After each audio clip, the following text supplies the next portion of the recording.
kumusta mga ka-59? Welcome back sa aking YouTube channel. Sa video ito ay pag-uusapan naman natin kung paano nyo malalaman ng status ng mga pinaprocess natin na security license. Kaya't kung ikaw ay interesado na malaman, ang video ito ay para sa iyo. Kaya't panoorin mo hanggang dulo.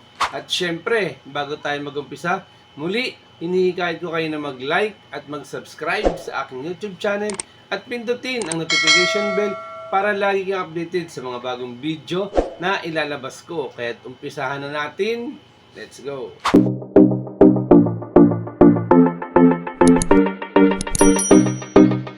At ayun na nga mga ka-59, syempre bago tayo tuloy ay mag-umpisa, nais ko muna magpasalamat sa inyo sa walang sawang sumusuporta at sumusubaybay dito sa YouTube channel natin. Ayun, malaking shoutout sa ating lahat.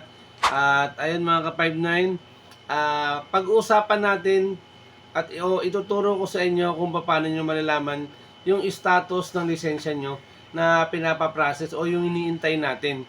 Diba? Kasi yung karamihan sa atin, syempre sa tagal, naiinip.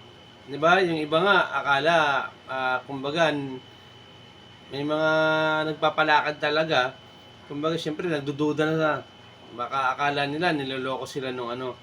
Hindi, dahil yan sa backlog doon sa may ano ng neuro natin pag-check. Kaya ituturo ko sa inyo yung online kung paano nyo malalaman yung status ng papeles nyo o yung dokumento na pinapaprocess natin. At ito, panoorin nyo. Tara! At ito nga mga kapatid, ganito yung gagawin nyo kapag kayo ay gusto nyo ma-check kung ano ng status ng application nyo. Punta lang kayo sa Google. Ayan, pindutin lang natin yung Google. Tapos, i-search natin yung PNP yan. Itong online, yung Social Online PNP gov.ph. Ayan.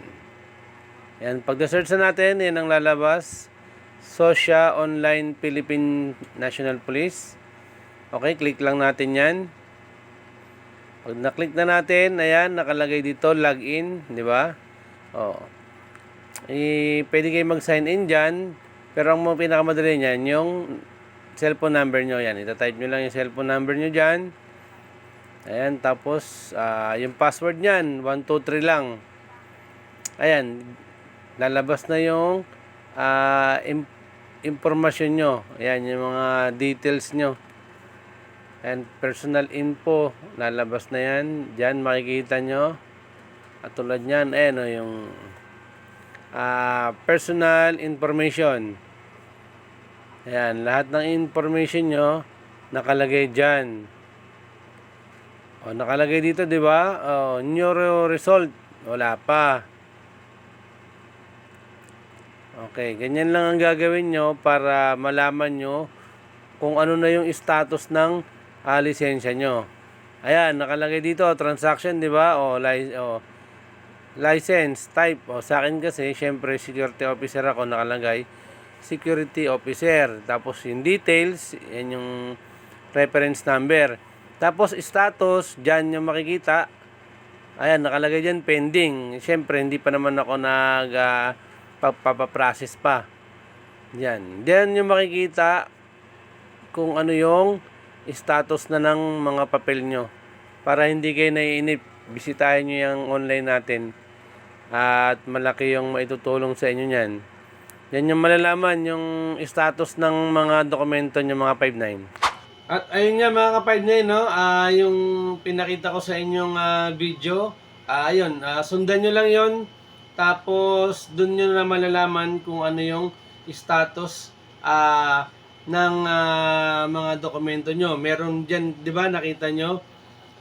Nakalagay dyan, minsan, for neuro evaluation. Minsan naman, nakalagay pending. Di ba? Meron pa yung, for resubmit.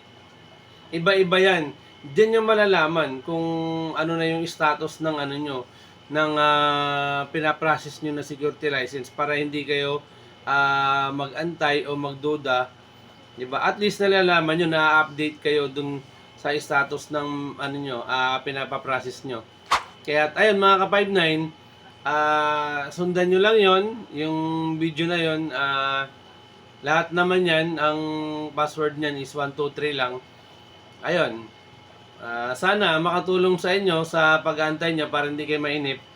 At ayun, at syempre, yung lagi nating paalala sa ating lahat, always 1035 tayo sa mga 20, para 74 tayo, 16. Okay mga ka-59, hanggang dito na lang muna tayo. Maraming salamat.